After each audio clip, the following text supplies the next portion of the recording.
Hello everyone, welcome to our channel education hotspot. So guys, हम लोगों ने sociology optional के लिए प्रिपेयर करना स्टार्ट करा था। कल हम लोगों ने फर्स्ट लेक्चर करा था। इसमें हम लोग सोशोलॉजी कवर कर रहे हैं जो आपकी यूपीएससी प्लस जो भी स्टेट पीसीएस के एग्जाम होते हैं उसमें आपकी हेल्प करने वाली है। मैं ये जो सीरीज जो कवर कर रही हूँ लेक्चर, वो इस बेसिस पे कर रही हूँ कि आप जो भी बच्चे हैं उनमें से बहुत से स्टूडेंट ऐसे हैं जो बिल्कुल न्यू हैं, जिन्हें सोशोलॉजिकल टर्म्स के बारे में नहीं पता, जिनका सोशोलॉजी बैकग्राउंड नहीं रहा है, तो वो छोटे छोटे वर्ड को लेके कंफ्यूज होते हैं। एंड जो भी बुक्स अवेलेबल होती है, मटेरियल अवेलेबल होता है, जो टीचर आपको पढ़ा रहे होते हैं, sometime they do not clear the small words. बहुत छोटे छोटे वर्ड पे उतना फोकस नहीं डाला जाता। मेजर सिलेबस खत्म करने और कोर्स में इतना फोकस्ड रहते हैं सब लोग, और आप लोग भी उसी चीज पे फोकस रहते हैं कि आपको छोटे छोटे टर्म्स की क्लैरिटी नहीं होती है। तो यहाँ पे वही आइडियोलॉजी रखी जाएगी कि आपको छोटे छोटे टर्म्स की क्लैरिटी मिले और बहुत ईजी सिंपल वे में आप अपना ये मुश्किल सा कंसेप्ट जो है वो कर पाओ। टाइम लगेगा, आई एम नॉट सेइंग कि 10 क्लास में ये खत्म हो जाएगा, पता नहीं कितनी क्लासेस लग सकती हैं, बिकॉज एक बार पढ़ रहे हैं तो बहुत डिटेल में मैं यहाँ पे आपको चीजें पढ़ा के चलूंगी and you can observe this. आप 4-5 क्लास बाद क्लास देखिए, नोट्स देखिए, एंड देन आप अदर क्लासेस से कंपेयर कर सकते हो कि यहाँ पे हम लोग बहुत डिटेल में पढ़ रहे हैं और अभी हर क्लास के साथ आपका जो लेवल है वो बढ़ने वाला है। अभी इनिशियल एजेस है इसलिए मैं लेवल थोड़ा स्लो, कॉम्प्लेक्सिटी थोड़ी कम रख रही हूँ, बट धीरे धीरे वो चीजें जब आप एक लेवल पे पहुंच जाओगे, एक हाइट पे पहुंच जाओगे, देन हम एक अच्छी खासी उड़ान भरेंगे, छलांग मारेंगे। That you can observe. Okay, so without wasting much time हम लोग देखते हैं कि अब हमें क्या पढ़ना है। हमने प्रीवियस क्लास में थोड़ा सा सिलेबस देखा था एंड देन देखा था कि कुछ बेसिक टर्मिनोलॉजी, सोशोलॉजी क्या होती है, सोसाइटी क्या है, सोशल इंस्टीट्यूशन क्या है, ये सब हमने बात करी थी। तो यहाँ पे हमें बात करनी है अब सोशल चेंज। ये आपके यूनिट फर्स्ट का ही पार्ट है। Social change in Europe and emergence of sociology की बात करनी है। अब सबसे पहले जो सोशोलॉजिकल थॉट आए थे ये क्या थे, देखो मैं बुक मैंने आपको पहले ही बताया था, नितिन सांगवान सर के जो नोट्स हैं अगर आपके पास अवेलेबल हैं तो आप वो भी पढ़ सकते हो, वो यहाँ कवर हो रहे हैं, प्लस अदर एनसीईआरटी के कुछ बेसिक टर्मिनोलॉजी यहाँ पे आपकी सारी कवर होगी। ठीक है, रिट्जर के लिए आई एम प्लानिंग में अलग से प्रॉपर सीरीज स्टार्ट करूंगी, सोशोलॉजी बाय रिट्जर के नेम से, तो उसके लिए अलग अलग सेपरेट ही चैप्टर हम लोग बनाएंगे, उसको इसमें मर्ज नहीं कर रही हूँ मैं। तो यहाँ पे हमारे पास क्या है, रिपब्लिक ऑफ प्लेटो, मतलब प्लेटो की बुक आई थी रिपब्लिक, डी ऑफिशियस ऑफ सेस्ट्रो, अर्थशास्त्र थी कौटिल्य की। ये बुक जो सब थी ये क्या थी, ये कुछ ना कुछ हद तक सोसाइटी के स्ट्रक्चर, कैसे इंस्टीट्यूशन एग्जिस्ट करते हैं, ये रिफ्लेक्ट कर रही थी। तो ऐसा नहीं है कि बिल्कुल नया आप कह रहे हो कि इतनी लेटर ऑन आया। मैंने बताया कि इंसान तो पहले से थे, सोशल स्ट्रक्चर पहले से एग्जिस्ट करता था, सोसाइटी पहले से थी, फैमिली पहले से थी, कुछ कुछ बातें पहले से की जानी स्टार्ट हो गई थी, but yes, as a subject sociology नहीं था। सोशोलॉजी कहीं पढ़ाया नहीं जाता था, किसी स्कूल, किसी इंस्टीट्यूशन, कहीं कॉलेज, एज अ सब्जेक्ट ये नहीं था। तो कब ये एज अ सब्जेक्ट आया, आप इसे आज की डेट में एज अ सब्जेक्ट पढ़ रहे हो तो ये कब आया, इसके बारे में जानना जरूरी है। 19th सेंचुरी के अराउंड ये एक सिस्टमाइज्ड फॉर्म ऑफ डिसिप्लिन बना, एक सब्जेक्ट बना, हम देखेंगे। लेकिन ये ऐसा नहीं है कि एकदम डेवलप हो गया, आज मैंने बोला कल से ये सब्जेक्ट पढ़ाया जाएगा, नहीं, प्रोसेस में आई हैं चीजें, टाइम लगा है, सोसाइटी में कुछ चीजें ऑब्जर्व की गई हैं, तो कुछ सीरीज ऑफ इवेंट हुए हैं। ठीक है, डार्क एजेस की बात करते हैं। अच्छा, यूरोप का नाम क्यों आ रहा है, अच्छा अब क्वेश्चन आता है माइंड में, why we are using the word Europe again and again. हम वर्ड यूज करें Europe, why not some other nation, why we are not saying Asia, Africa, why we are using the term Europe. देखो आपको पता है Europe में, आपने अगर history पढ़ी होगी तो आप लोगों ने एडवेंट ऑफ यूरोपियन पढ़ा होगा।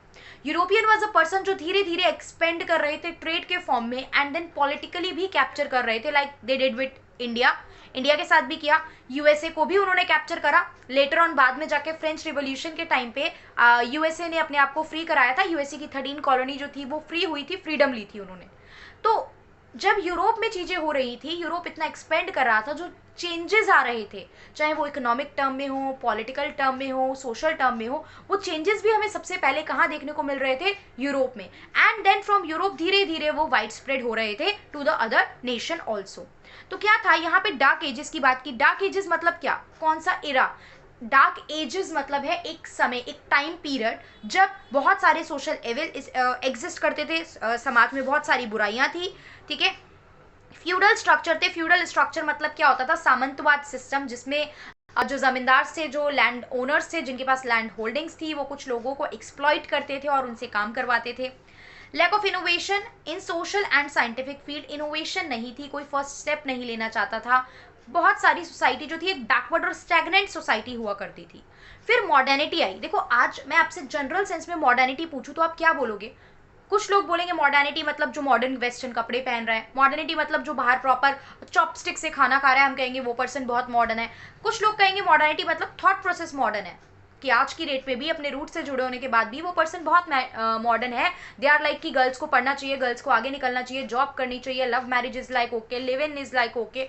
तो वो मॉडर्निटी विचारों से रिफ्लेक्ट हुई, तो हमारे लिए ये सब मॉडर्निटी है, ठीक है, क्योंकि हम इस एज में रह रहे हैं जब मॉडर्निटी का मतलब ये सब है। बट उस एज में, उस टाइम पीरियड में यूरोप में क्या क्या चीज़ें थी, क्या क्या प्रॉब्लम थी, उसमें जो बदलाव आया, जो एक तरीके से हम बोलेंगे सोशल चेंज आया, तो सोशल चेंज ने ही मॉडर्निटी को जन्म दिया, और मॉडर्निटी की वजह से ही फिर हमें बाद में सोशोलॉजिकल एस्पेक्ट देखने को मिला। सोशल चेंज क्या होता है, इस पर हम लोग डिटेल में बात करेंगे। देखो सोशल चेंज में ना दो टाइप के चेंज आते हैं हमारे। एक आता है स्ट्रक्चरल चेंज, ये 12th का आपका चैप्टर है, ठीक है, सोशल चेंज एंड डेवलपमेंट वाली जो बुक है आपकी 12th क्लास की, उसमें ये दो स्टार्टिंग के ही चैप्टर है, social change and cultural change. तो सोशल चेंज जो होता है वो भी इट लेड टू मॉडर्निटी। तो उस समय पे क्या क्या हुआ था, इंडस्ट्रियल रिवोल्यूशन हुआ था, कमर्शियल रिवोल्यूशन हुआ, हम देखेंगे अभी ये, अभी सिर्फ मैं नाम डिक्टेट कर रही हूँ क्योंकि डायरेक्ट पूरा ये टॉपिक बहुत डिटेल में पढ़ना है। फ्रेंच रिवोल्यूशन हुआ और साइंटिफिक रिवोल्यूशन हुआ। एग्जैक्टली हुआ क्या सोसाइटी में, अभी देखते हैं।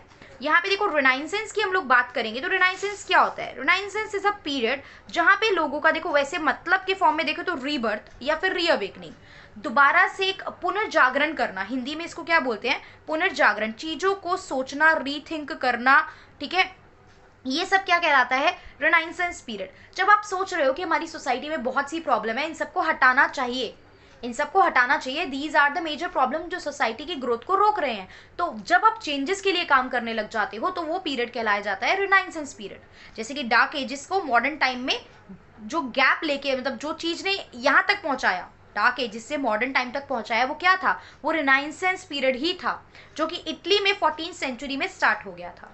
अब इंडिया की बात करते हैं, रिनाइसेंस को इंडिया से लिंक करके चलते हैं, पढ़ रहे हैं तो लिंक स्टैब्लिश करके चल लेते हैं ना, यहीं पे इंडिया से लिंक करते हैं। तो इंडिया में फादर ऑफ रिनाइसेंस किसे कहा जाता है, इंडिया में ये सब काम, सोशल अवेकनिंग, ये सब किसने स्टार्ट किया था? तो आप लोग मुझे कमेंट करके बताएंगे, और अदरवाइज हम लोग फिर अगली क्लास में इसका आंसर देखेंगे। और एक चीज़ और है गाइज, मैं यहाँ पे इन बिटवीन आपको इंटरप्ट करके पहले बता दूं कि मेन प्रॉब्लम आप लोगों को समझने के साथ साथ आंसर राइटिंग की भी रहती है। फुल कोर्स स्टार्ट करा है, पूरा कंप्लीट करेंगे, इन बिटवीन बिल्कुल नहीं छोड़ेंगे।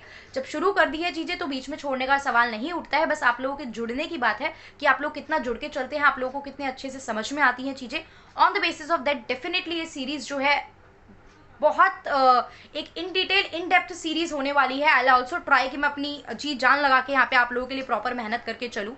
तो मैं यहाँ पे एक आंसर राइटिंग का कंसेप्ट भी स्टार्ट करूंगी। At the end of each and every unit मैं आपको प्रीवियस ईयर के क्वेश्चंस दिया करूंगी, कुछ एक्स्ट्रा क्वेश्चंस भी हो सकता है मैं दे दूँ प्रॉपर। तो मेहनत थोड़ी आपको करनी पड़ेगी क्योंकि मैं बहुत एक्स्ट्रा मेहनत करने के लिए तैयार हूँ आप लोगों के लिए। तो आप लोग क्या करेंगे, आप लोग आंसर राइटिंग ईमानदारी से करेंगे, आप लोग आंसर्स लिखेंगे। नोट्स हैं, नोट्स मैं टेलीग्राम चैनल पे शेयर करूंगी, नो डाउट हर क्लास के बाद या पहले कोशिश करा करूंगी आप लोग को टेलीग्राम चैनल पे नोट्स दे दूँ। आप लोग प्रॉपर आंसर राइटिंग करके मुझे इंस्टाग्राम पे सबमिट करेंगे, और एजुकेशन हॉटस्पॉट चैनल है इंस्टाग्राम पे, अगर वहाँ नहीं तो मैं सोच रही हूँ टेलीग्राम पे चैनल बना दूँ, पहले मुझे पता चल जाए कितने स्टूडेंट जो हैं वो रेगुलर है। टेलीग्राम पे एक चैनल है जो ऑफिशियल चैनल है, बट एक आंसर राइटिंग का डिस्कशन टाइप का मैं एक चैनल बनाऊंगी, ठीक है, वहाँ पे आप लोग अपने आंसर राइटिंग सबमिट कर सकते हैं। I will review with in few days, मैं आपके आंसर रिव्यू करके आप लोगों को वहाँ पे और पॉइंट्स क्या ऐड करने हैं, किस तरीके से बेटर करा जा सकता है, वो सब मैं आपको इन्फॉर्म करूंगी। और कंटिन्यूटी में चैप्टर वाइज रहेगा। आई डोंट थिंक कि हमारे पास अब तक ऐसा ऑप्शन था, कहीं भी ऐसी चीज़ चल रही थी फ्री ऑफ कॉस्ट। देखो पेड तो कोर्स आप सब ज्वाइन करते हो, करे होंगे आप में से बहुत लोगों ने ऑप्शनल के लिए, कहीं ऐसा चल रहा था कि चैप्टर वाइज हम लोग को आंसर राइटिंग प्रैक्टिस हो रही थी और समझाया जा रहा था। तो कोशिश है, आप लोग कितना सपोर्ट करते हैं उस पर डिपेंड करती हैं बाकी आगे की चीज़ें। अब आगे बात करते हैं कि जो मॉडर्निटी है, जो आपका ये रिनाइसेंस वाला पीरियड भी चल रहा था, तो रिनाइसेंस का जो इम्पैक्ट था वो ह्यूमन एग्जिस्टेंस पे पड़ता था। अब जब इंडिया में रिनाइसेंस टाइम पीरियड आया, देखा जाने लगा सती प्रथा हो रही है, इसको बंद करना चाहिए, विडो रीमैरिज के लिए कुछ रूल्स आने चाहिए, तो लोगों के लिए, लोगों जब आवाज़ उठाई गई, मैं पर्सन का नाम नहीं लूंगी बिकॉज आपको बताना है, तो जब आवाज़ उठाई गई, लोगों ने आवाज़ उठाई, तो बहुत से लोगों का थॉट प्रोसेस चेंज हुआ। बहुत से लोग साथ में मिले कि येस दिस इज रॉन्ग, ये चीज़ नहीं होनी चाहिए जो अब तक होती आ रही है। तो बहुत से लोगों ने उस चीज़ के लिए आवाज़ उठानी स्टार्ट कर दी थी। अब रिनाइसेंस की बात करते हैं, तो रिनाइसेंस का ही एक एस्पेक्ट निकल के आया, मॉडर्निटी। जब आप क्वेश्चनिंग कर रहे हो, आप बदलाव की बात कर रहे हो, तो modernity is the same thing. Modernity का क्या मतलब है? कुछ पुराना था जो अब एग्जिस्ट नहीं करता, कोई चीज बदल गई है। जनरल सेंस में बोले new age compare to old, modern is something new, और किसी चीज के ओल्ड के कंपेयर अगर हम लोग करें तो। अब modernity is drive from a Latin word, जिस लैटिन में क्या वर्ड है? मॉडर्नस। मॉडर्नस वर्ड खुद एक वर्ड से आया जिसका मतलब जो वर्ड क्या है? मोडो, जिसका मतलब होता है जस्ट नाउ या करंट, मतलब एट प्रेजेंट की बात से हम लिंक करते हैं मॉडर्न को, राइट। अब सोशियोलॉजिकल सेंस में मॉडर्निटी की बात करते हैं। देखो dictionary meaning, English meaning is okay, but sociological sense में what do you say about this term modernity? तो यूरोप में बहुत सारे चेंजेस आ रहे थे, अभी हम लोग देखेंगे भी। वहाँ पे इकोनॉमिकली प्रॉब्लम चल रही थी, लोग इकोनॉमिकली वेल टू डू होना चाहते थे। फ्यूडल जो थे, वो जो सर्फ्स होते थे, सर्फ मतलब जो आपके जो लैंड ओनर है उनके लिए काम कर रहे हैं, पीजेंट किसान वगैरह, दे आर फीलिंग कि हमें बहुत एक्सप्लॉइट किया जा रहा है, ये सब चीज़ें भी हो रही थी यहाँ पे। उसके बाद सोसाइटी में बहुत सारे एवल थे, सब लोग टोटली कैथोलिक, जो चर्च वाले लोग होते थे ना, मैंने आपको बताया था कैथोलिक और प्रोटेस्टेंट दो ग्रुप में बटा हुआ था। तो जो पूरा चर्च सिस्टम था, चर्च के लोगों ने जो भी कह दिया, मैं फ्रेंच रिवोल्यूशन में बताऊंगी आपको, क्लर्गी बोला जाता था, क्लर्गी लेवल पे आते थे ये लोग। सो इनकी कही बात पत्थर की लगी, they are enjoying all the benefit, ये सारे बेनिफिट एंजॉय करके चल रहे थे। तो ये बहुत प्रॉब्लम थी, तो इसलिए यहाँ पे चेंजेस बहुत सारे हमें देखने को मिले, और उन चेंजेस के रिजल्ट में ही हमें सोशियोलॉजी पढ़ने को भी मिल रही है जो आज हम पढ़ रहे हैं। तो इस टाइम को एज ऑफ रिवोल्यूशन भी कहा जाता है, क्योंकि आपने देखा कितनी सारी रिवोल्यूशन है, French revolution, industrial revolution, scientific revolution, commercial revolution, ये सब रिवोल्यूशन उस टाइम पे हमें देखने को मिली।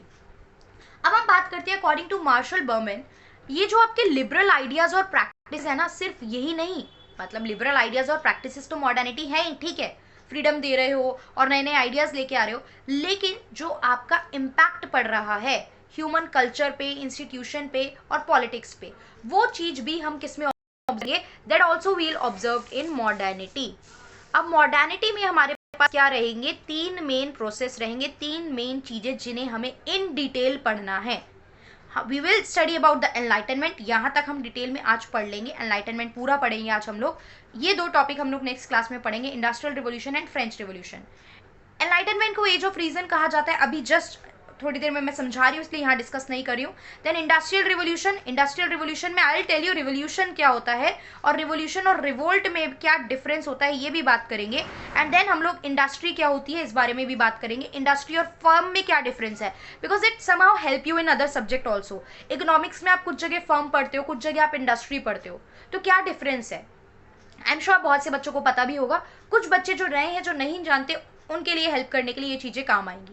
Then we will study French revolution, आपकी 9th क्लास का जो फर्स्ट चैप्टर है, इफ यू वांट की डिटेल आप इसे पढ़ो तो 9th क्लास का जो फर्स्ट चैप्टर है वो पूरा फ्रेंच रिवोल्यूशन है, आप एक बार एनसीईआरटी गो थ्रू कर लो, बहुत इन डेप्थ क्लियरिटी मिल जाएगी। यहाँ पे तो हम बस उसे मतलब हमें सोशल इम्पैक्ट देखना है, ठीक है, बट वर्ल्ड हिस्ट्री में काम आएगा फ्रेंच रिवोल्यूशन, तो पढ़ने में कोई बुराई नहीं है, लॉस नहीं है हमारा कुछ भी।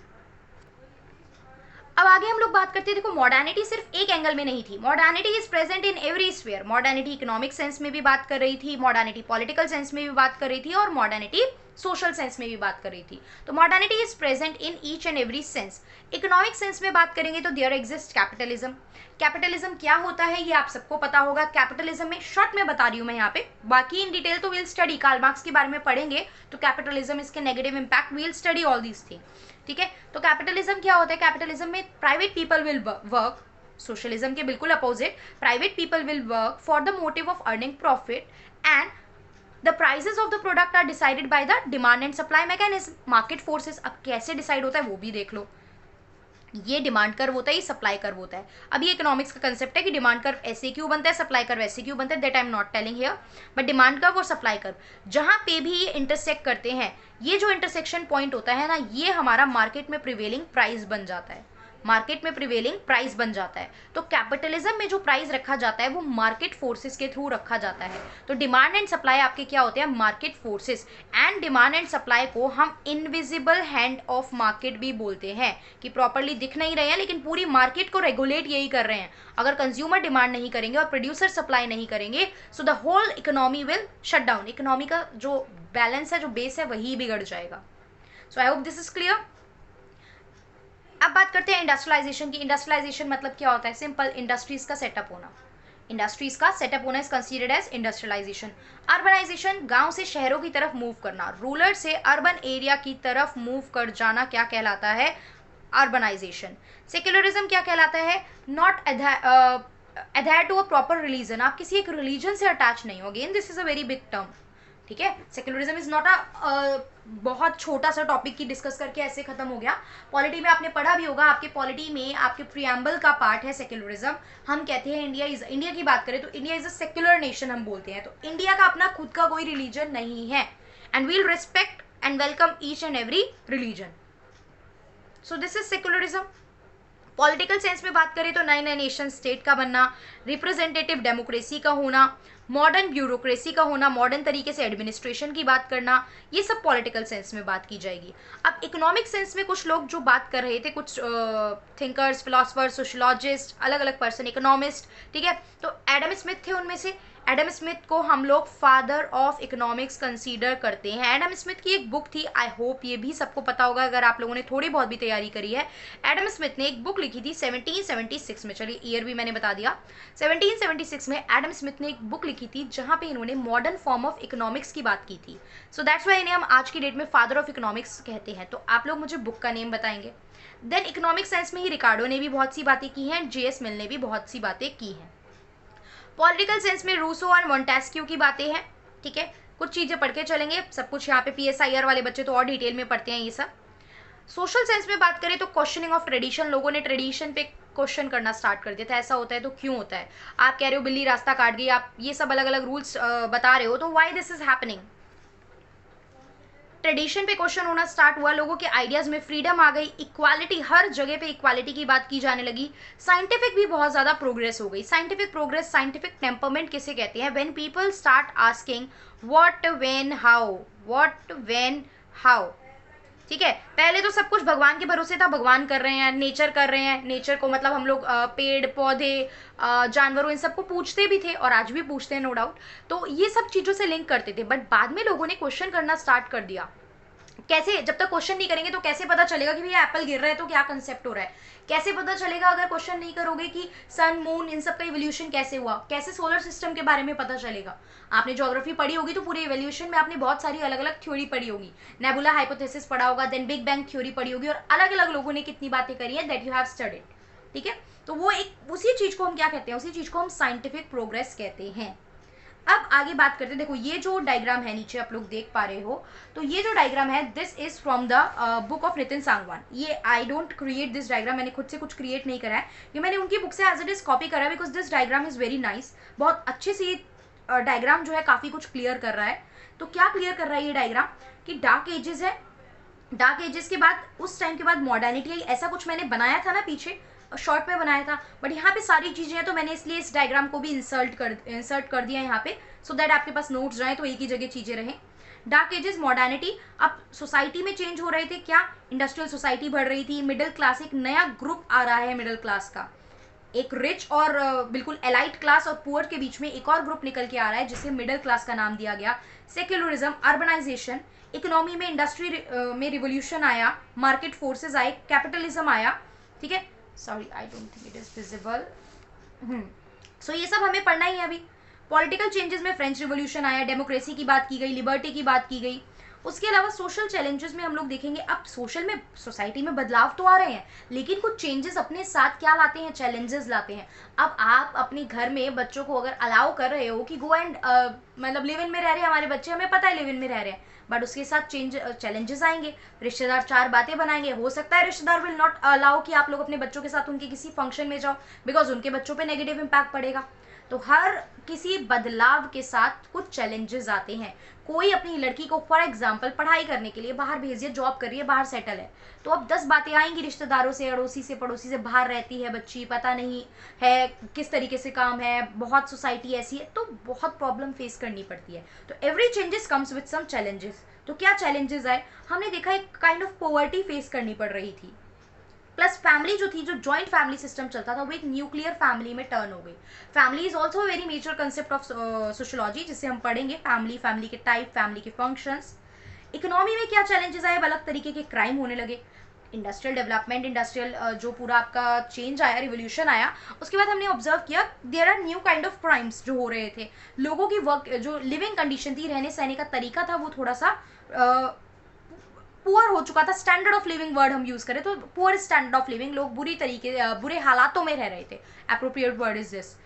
पॉलिटिकल चेंजेस क्या आया, बहुत ज़्यादा जो था वो चाउस था और अनसर्टेनिटी थी, बहुत क्योस क्रिएट हो गया था, बहुत क्योस मतलब हौच पौच होता है, बहुत क्योस और अनसर्टिनिटी, पता ही नहीं है चीज़ें क्या होने वाली हैं, किस टॉपिक पे बात हो रही है, पीपल्स जो है सिटीजन जो है वो रिवोल्ट कर रहे हैं चीज़ों को लेके, they are asking about their right, तो बहुत क्योस था चीज़ों को लेके।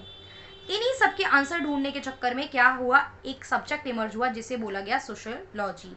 क्लियर, यहाँ तक हमें समझ में आया। Now we'll move toward enlightenment. तीन चीजें थी, एनलाइटनमेंट, इंडस्ट्रियल रिवोल्यूशन और फ्रेंच रिवोल्यूशन। तो जिसमें से फर्स्ट हम पढ़ेंगे एनलाइटनमेंट। आई नो थोड़ा हो सकता है स्लो लग रहा हो, उन बच्चों को लग रहा होगा जिन्होंने थोड़ा बहुत भी पहले पढ़ा है, ठीक है। बाकी जो नए हैं उनके हिसाब से तो मैं धीरे धीरे चीजें क्लियर कर रही हूँ एक एक, बट मैं भाग के ये काम नहीं कराना चाहती, वही चीजें मैं चाहूँ तो जल्दी जल्दी बोल के खत्म कर सकती हूँ। रीजनिंग करने लगी, क्वेश्चनिंग करने लगे, एनलाइटनमेंट डन, बट मुझे प्रॉपर नोट्स भी प्रोवाइड कराने हैं आपको, एक एक वर्ड क्लियर करना है। सो दैट्स वाई इसी तरीके से करेंगे। बाकी आपका कोई सजेशन हो तो मोस्ट वेलकम, आप कमेंट कर सकते हो। तो द पीरियड ऑफ 17th और 18th सेंचुरी जो था वो बोला गया कि इस टाइम पे लोगों ने इस समय तक आते आते रीजन करना स्टार्ट कर दिया था। People start asking question, what, when, how, where, इस तरीके के क्वेश्चन लोगों ने करने स्टार्ट कर दिए थे। और जब लोग क्वेश्चन करने स्टार्ट करते हैं उसे ही हम लोग साइंटिफिक टेम्परमेंट, क्या वर्ड यूज करते हैं, साइंटिफिक टेम्परमेंट कहते हैं, कि लोगों में साइंटिफिक टेम्परमेंट डेवलप हो गई।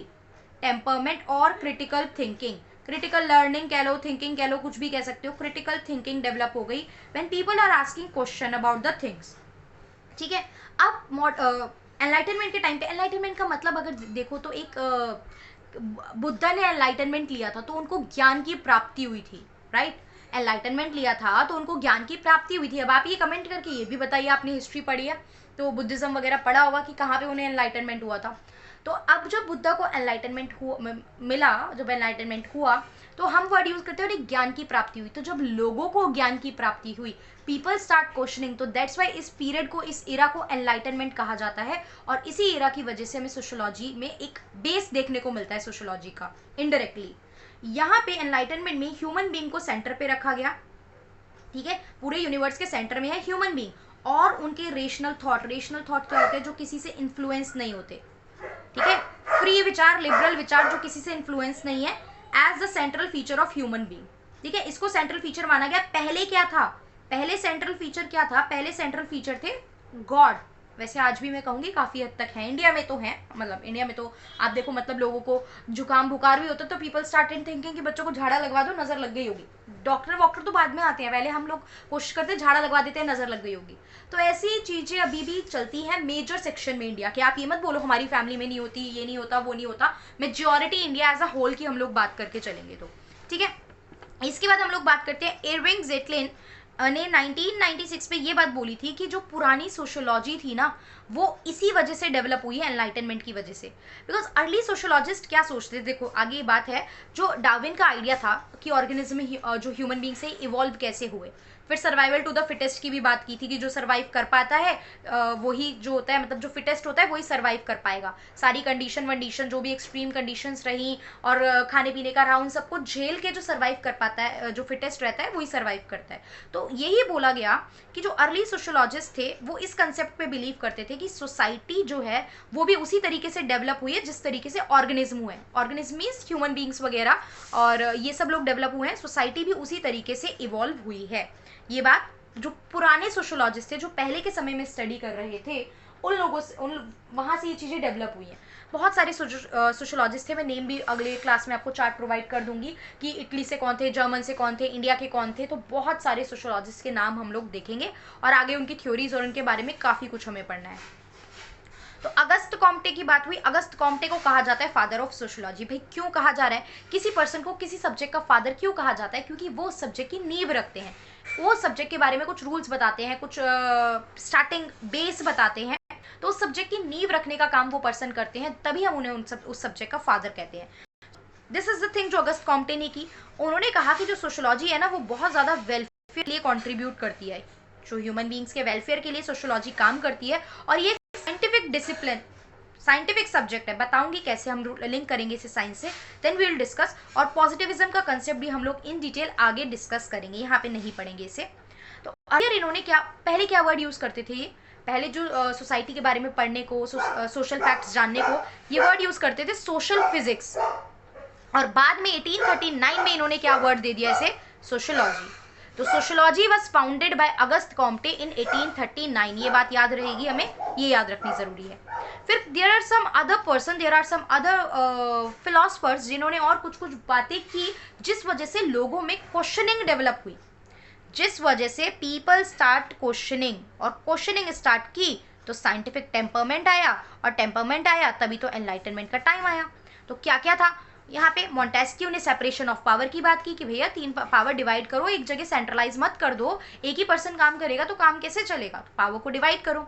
जॉन लॉक की बात करते हैं तो जॉन लॉक ने बोला इंडिविजुअल पावर की बात की, इंडिविजुअल राइट्स की बात की, ठीक है, कि एक हर इंडिविजुअल के पास अपने खुद के राइट होते हैं, हर इंडिविजुअल के पास, and no one can take away, no one can take that away, मेरे पास मेरे अपने कुछ फंडामेंटल राइट हैं, आपके कॉन्स्टिट्यूशन ने आपको कुछ फंडामेंटल राइट्स दे रखे हैं ना, तो कोई भी आपसे वो राइट नहीं ले सकता अनलेस अनटिल वो इमरजेंसी वगैरह में हट जाते हैं कुछ राइट्स, आपको पता होगा, ठीक है।